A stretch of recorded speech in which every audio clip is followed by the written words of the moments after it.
ഈ സിനിമയുടെ സ്ക്രിപ്റ്റ് എൻ്റെ അടുത്ത് അർഫാസ് പറയുന്നത് ഞങ്ങൾ കൂമൻ ഷൂട്ട് ചെയ്യുന്ന സമയത്താണ്.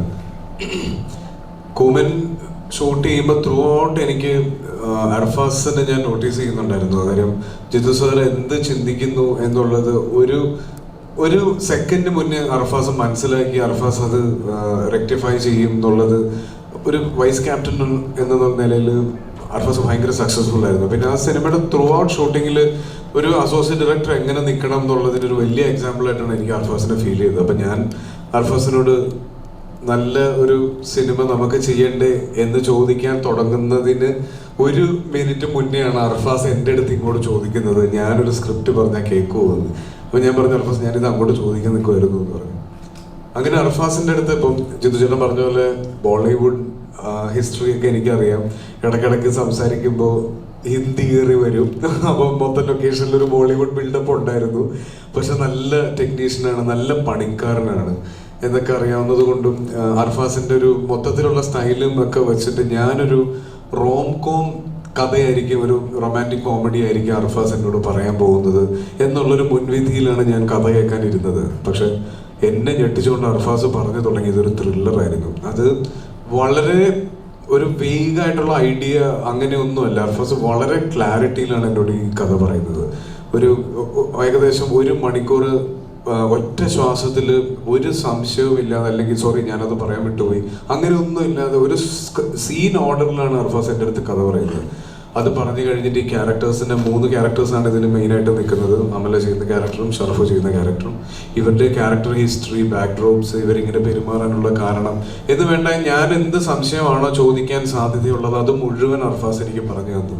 അപ്പോഴും ഞാൻ എക്സൈറ്റ്മെൻ്റ് ഒന്നും മനസ്സിൽ വെച്ച് നേരെ ജിത്തു ചേട്ടൻ്റെ അടുത്ത് പോയി പറഞ്ഞു, ചേട്ടാ എനിക്ക് ഭയങ്കര വർക്കായി, നമുക്കിത് പിടിക്കാം എന്ന് പറഞ്ഞ് പിന്നെ അങ്ങോട്ടുള്ള ഓരോ സ്റ്റെപ്സും എന്നെ എക്സൈറ്റ് ചെയ്യിപ്പിക്കുന്ന രീതിയിലായിരുന്നു അർഫാസിൻ്റെ എൻ്റെ അടുത്തുള്ള ഓരോ മീറ്റിങ്ങും.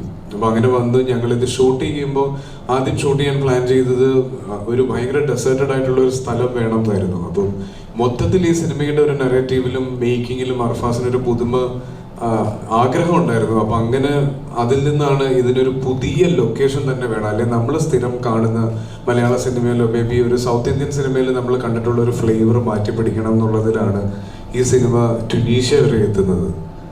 റാമിൻ്റെ ലൊക്കേഷനിലേക്ക് ഇവർ പോകുന്ന സമയത്ത് കണ്ടൊരു ലൊക്കേഷൻ അർഫാസിൻ്റെ മനസ്സിലുണ്ടായിരുന്നു. അങ്ങനെ അത് കമ്മ്യൂണിക്കേറ്റ് ചെയ്ത് നമ്മൾ അവിടെ ഷൂട്ടിങ്ങിനെത്തി. ഒരുപാട് ലിമിറ്റേഷൻസിൽ നിന്നാണ് ഈ സിനിമ ഷൂട്ട് ചെയ്യുന്നത്. കാര്യം ഇത് ഞങ്ങൾ ഷൂട്ട് ചെയ്ത ലൊക്കേഷൻ എന്ന് പറഞ്ഞാൽ നമുക്ക് മെയിൻ റോഡിൽ നിന്ന് ഏകദേശം 1 കിലോമീറ്ററോളം 1.5 കിലോമീറ്ററോളം ഞങ്ങളുണ്ടാക്കിയ റോട്ടിൽ കൂടെ വേണം ഇതിൻ്റെ ലൊക്കേഷനിൽ എത്താൻ. അപ്പം ഇതുപോലെ ലൈറ്റ്സും എക്യുപ്മെൻറ്റ്സും ഒക്കെ എത്തിക്കാനുള്ളൊരു ബുദ്ധിമുട്ടുണ്ടായിരുന്നു. പക്ഷെ അതിനെല്ലാം ഓവർകം ചെയ്യാൻ ഒരു പെർഫെക്റ്റ് ടീം ഈ സിനിമയ്ക്ക് ഉണ്ടായിരുന്നു. ഇതിൽ DOP അപ്പു പ്രഭാകറാണ് ചെയ്തിരിക്കുന്നത്. മലയാള സിനിമയിൽ ഇനി അറിയപ്പെടാൻ പോകുന്ന, അല്ലെങ്കിൽ മലയാള സിനിമയിൽ ഏറ്റവും തിരക്കുള്ള സിനിമറ്റോഗ്രാഫേഴ്സിൽ ഒരാളാവാൻ പോകുന്ന ആളായിരിക്കും അപ്പു. അതുപോലെ JD ഇതിൻ്റെ സൗണ്ട് ചെയ്തിരിക്കുന്നവർ, ഇതിൻ്റെ ടെക്നിക്കൽ സൈഡ് മുതൽ ഇതിലെല്ലാവരും ഈ സിനിമയെ ഇഷ്ടപ്പെട്ട് ഇതൊരു നല്ല സിനിമയാക്കണം എന്ന ആഗ്രഹത്തോടെ വർക്ക് ചെയ്ത ആളുകളാണ്. ഒരു ചെറിയ ക്രൂ വെച്ചിട്ടാണ് ഈ സിനിമ ഷൂട്ട് കംപ്ലീറ്റ് ചെയ്തത്. അത് ജിത്തു ചേട്ടനെ പോലെ ഒരു ആളുടെ ഗൈഡൻസിൽ ഈ സിനിമ റിലീസാവുന്നു. അപ്പോൾ എനിക്ക് ഒരുപാട് പ്രതീക്ഷയുള്ളൊരു സിനിമ കൂടിയാണിത്. അപ്പോൾ ഇതിൻ്റെ ട്രെയിലറും ഒക്കെ കണ്ടു കഴിയുമ്പോൾ ആളുകൾക്ക്, നിങ്ങൾക്ക് എല്ലാവർക്കും ഇതിൻ്റെ ഒരു മൂഡ് മനസ്സിലായിട്ടുണ്ടാവുമെന്ന് ഞാൻ വിചാരിക്കുന്നു. ഇതൊരു തിയേറ്റർ ഫൺ എൻ്റർടൈനർ എന്നൊന്നും പറയുന്നില്ല, നല്ലൊരു സിനിമയായിരിക്കും ഇത് എന്നുള്ളതിൻ്റെ അകത്ത് എനിക്കൊരു സംശയമില്ല. ബാക്കി കണ്ടിട്ട് നിങ്ങളാണ് തീരുമാനിക്കേണ്ടത്. C27 വിസ്മയങ്ങളുടെ കാണാപ്പുറങ്ങൾ.